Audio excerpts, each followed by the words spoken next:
When I was growing up, one of my favorite books was Wrinkle in Time. I think it's a movie now, right, Chu?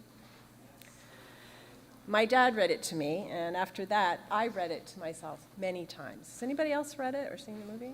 Okay, so some of you know it.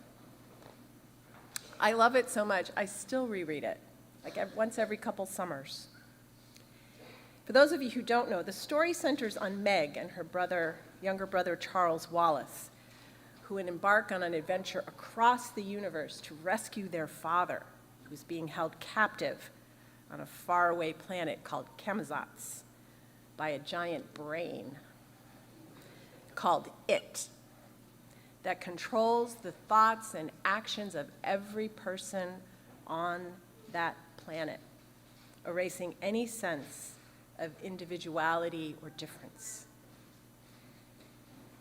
And while Meg is able to free her father, her little brother, Charles Wallace, himself is captured by It. And Meg has to find a way to free him. Before she goes back to take on the superior intelligence and power of It, Meg is told by her wise mentor, Mrs. Whatsit, that she has something that It does not. And that is the key to rescuing her little brother. So I'm going to read you that part of the story. And I'm going to come down because I don't like reading stories from up here. So Meg has just gone back to try to rescue her brother from the giant brain. Meg blinked her eyes rapidly and against the rhythm of the redness before they cleared and she could see. There was the brain. There was It, lying, soft and exposed and nauseating.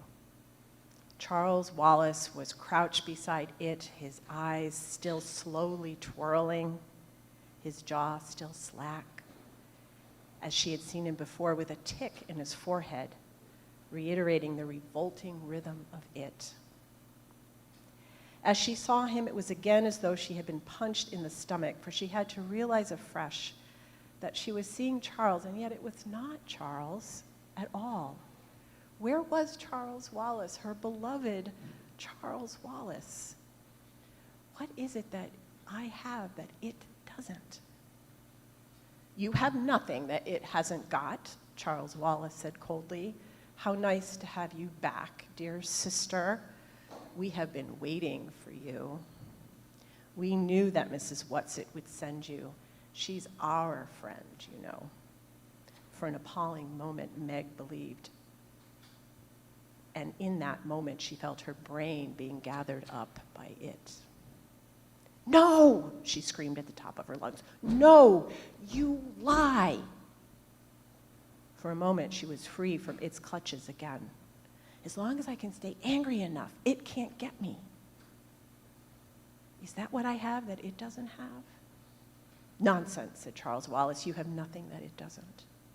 You're lying, she replied, and she felt only anger toward this boy who was not Charles Wallace at all.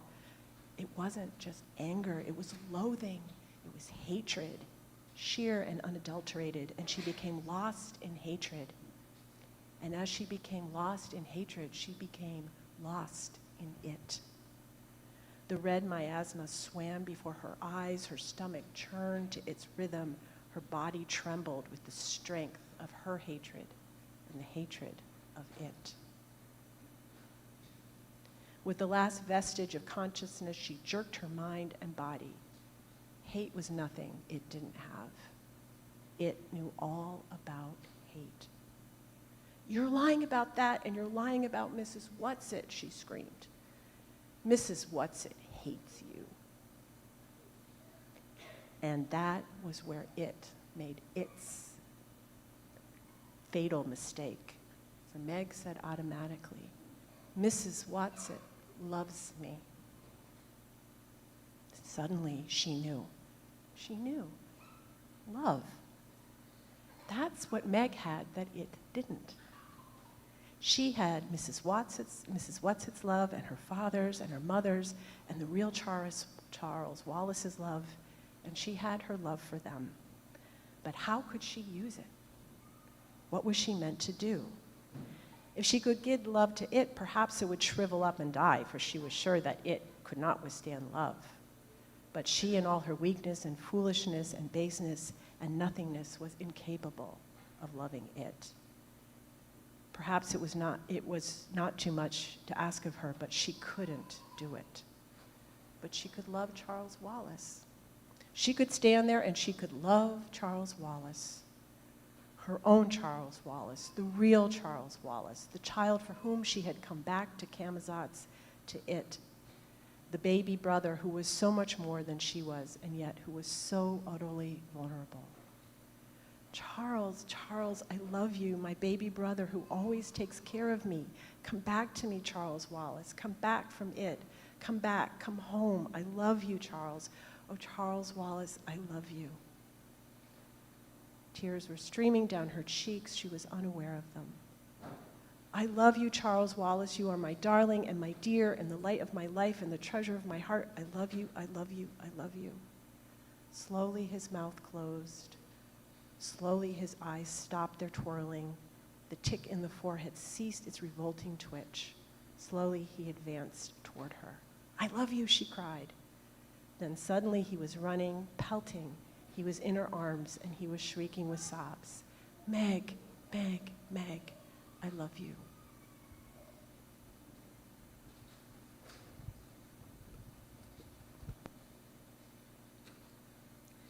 I didn't realize when I was young, but this is a resurrection story. The Charles Wallace whom Meg knew and loved was lost, was dead to her, taken over by hate and the power of it, and she could not bring him back to himself through her intelligence or her strength or by attacking it with anger and hate. She did so through love, the one thing that it could not understand and therefore did not have. Resurrection is not the same as rebirth or renewal of life that we see around us in springtime. Rebirth and renewal are the natural order of things. We will know spring will come even in February when it feels like it's really far away. Resurrection comes not out of the earth, but out of the ashes of destruction and despair.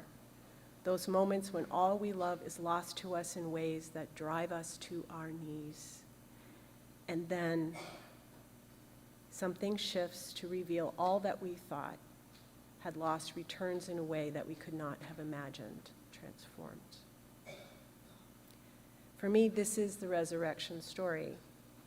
Jesus' death was devastating for his followers, fearful and despairing. They went into hiding, thinking only of saving their own lives, destroying the community that Jesus had created with them.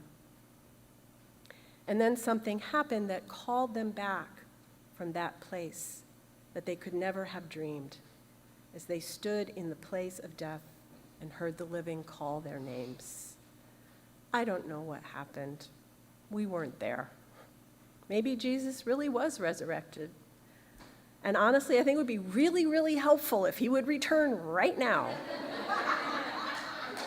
and remind everyone about what he really said about peace and mercy and caring for the most vulnerable and loving your neighbor. But whatever happened, it was grounded in love. It was about love. The disciples were called back to love, love of one another, love of their God, love of their neighbors, love of the people they were called to care for, and transformed by it. That is what I believe resurrection is, when our despair and our fear are transformed by love into community, into gratitude, into reclaiming and living a life that matters.